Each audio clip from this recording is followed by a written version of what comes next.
Mahesh Patil is joining us, Co-Chief Investment Officer at Aditya Birla Sun Life AMC. Mahesh, good morning.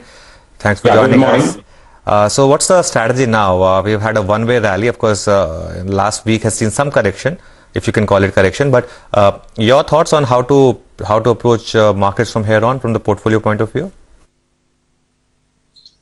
Yeah, so after the sharp rally, what we saw in the last 2-3 months, I think market is taking a pause. There are some concerns about interest rates going up in the US. 10-year yield has gone to around above 1.3, and some sell-off we are seeing globally. But I think broadly, if you look at from a medium to long-term perspective, I think the markets is looking up because we are seeing getting into a strong earnings cycle coming into the next fiscal year. Last quarter, third quarter numbers also of corporate India, which have come in, have been fairly strong and surprised on the upside. In fact, in the third quarter, the Nifty earnings growth has been around 25%, which is spectacular in a period when we have seen actually GDP contracting. So our belief is that we are getting into a new economic cycle, and even beyond FY22, which will be obviously strong because of the base effect.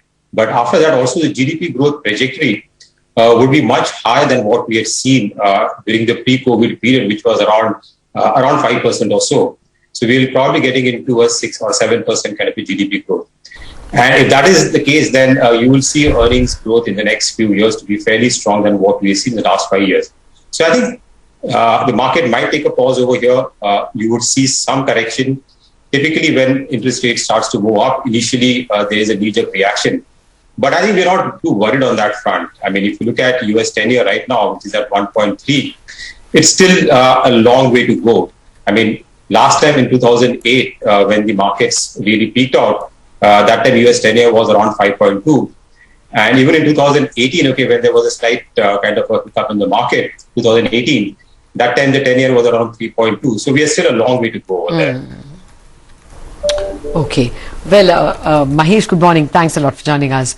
So what would the stock preferences be now? Would it continue to remain financials or economy-facing stocks?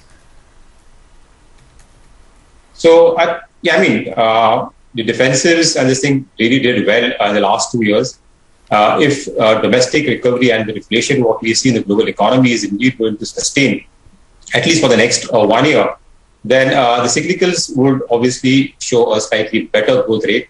And there also there is some amount of under ownership which is there. Some other sectors are still at valuation level which are probably not as high or near the long-term averages or even below that. So that's the sector which will, I think, continue to outperform in most of our part of this calendar year.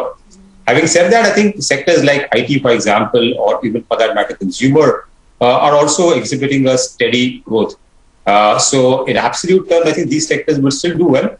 But on a relative basis, some of the cyclicals can still continue to outperform as they see more earnings upgrade coming in the next few quarters.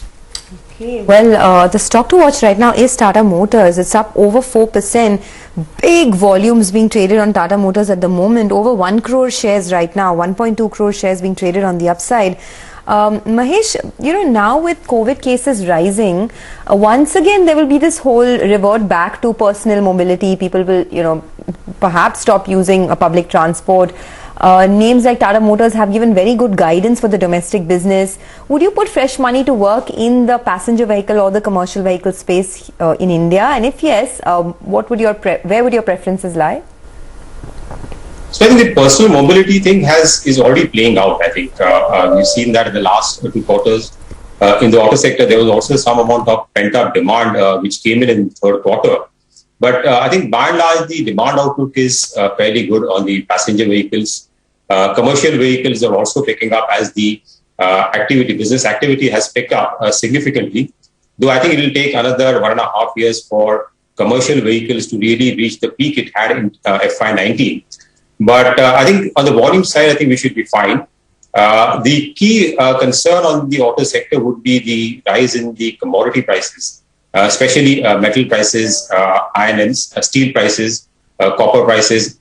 And ability of companies to really pass on those increases will be key. So I think in the auto sector, companies which have got pricing power, where the competitive intensity is less, or companies which have got a good pipeline of new products or new models coming in, I think they should be able to pass on those increases and maintain their margins. So I think within the auto sector, I think overall volume outlook look good. On the margin front, I think one has to be a bit careful and look at companies which can really pass it on down to the end consumers. Okay, by the way, ONGC is now 5.5%, and even BPCL is participating. Of course, BPCL has different triggers, and I think there was an Aavas story as well about this Numaligarh stake sale perhaps happening sooner than later, so that's the reason. But 5% higher on ONGC. Mahesh, PSUs, there's always been value in PSUs, of course, but we've never had the kind of rally that we're having now. Do you participate in this rally? So PSUs have been a late kind of entered in this rally. We've seen some movement there in the last couple of months. The problem in the PSU space was really the large supply of paper which was coming in. Some of these sectors were also linked, companies are linked to the core sector of the economy, which was down. I think now with the revival in the economy, I think the earnings outlook in quite a few PSUs is looking good. In terms of government trying to really look at privatization more rather than just piecemeal divestment, I think that is good in terms of overall outlook for the PSU space. And most of the stocks are still at valuations which are still reasonable, much below the long-term averages. Some of these companies are also paying out or giving out dividend, good dividend payouts, cash payouts. Dividend yield is fairly good.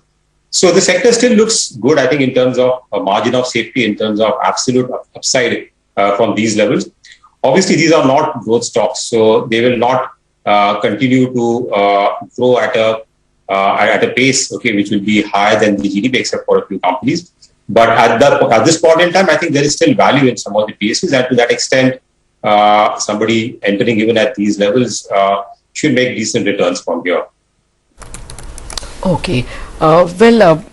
Mahesh, what is the, suppose I give you an incremental 100 rupees, what is the split?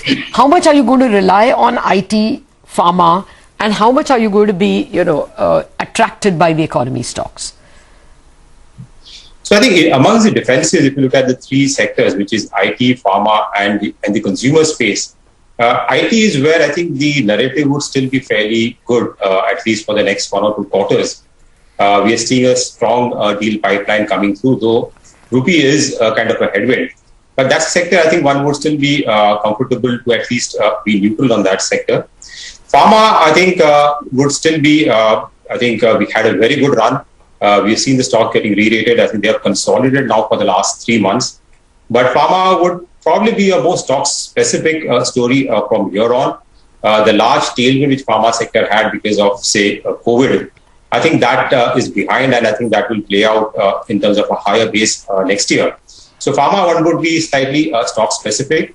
And consumer stocks are actually looking good now. I think they have consolidated now for quite some time. And there also, I think the opening up trade would benefit a few consumer names, especially in the personal care side.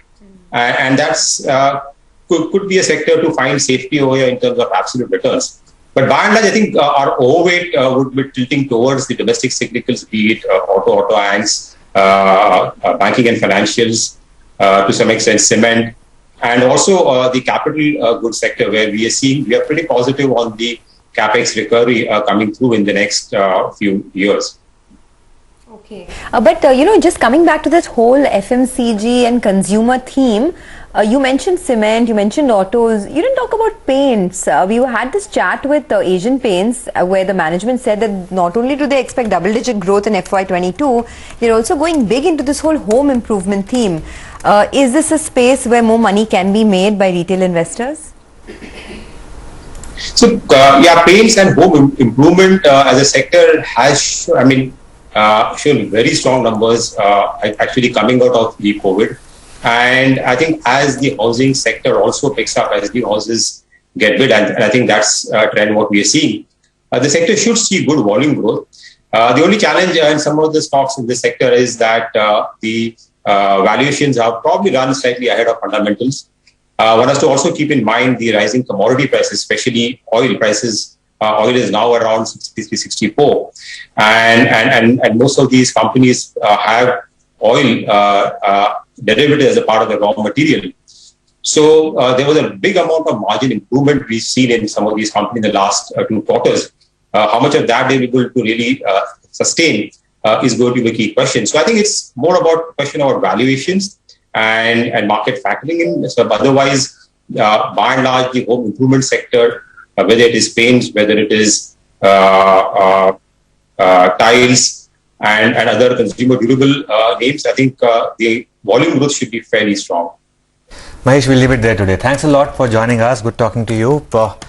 Let's move on then to the big story of the day.